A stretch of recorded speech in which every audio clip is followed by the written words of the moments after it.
রাজু তাড়াতাড়ি চল, আমাদেরকে তো স্কুলে যেতে লাগবে। আরে মা দাঁড়াও দাঁড়াও, ওইখানে তো একটা প্যান্ট পরে আছে, আমি ওটা নিয়ে নেই। আচ্ছা ঠিক আছে, এখন তাড়াতাড়ি চল, এই যে অটো দাঁড়ান।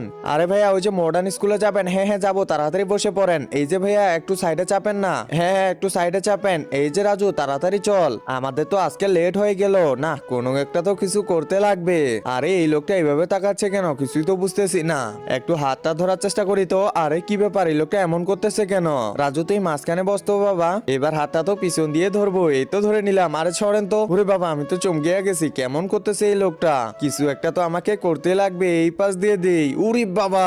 কাবা ঘরের দিকে তাকালেই নাকি সব গুনাহ মাফ হয়ে যায়। হে আল্লাহ, যে আমার ভিডিওটা দেখে লাইক এবং সাবস্ক্রাইব করে দিবে তাকে একবার হলেও কাবা শরীফে যাওয়ার তৌফিক দিও। আরে কি হলো কি হলো, আমার যে লাগছে, আমি তাড়াতাড়ি চলে যাই, মনে হয় অনেকটা ক্ষত হয়েছে। আরে কি ব্যাপার, এই লোকটার আবার কি হলো? তোমরা কিছু করলা নাকি? আমি এই কলম দিয়ে ওকে গুতা মারছি, আমার মাকে ডিস্টার্ব করতেছিল।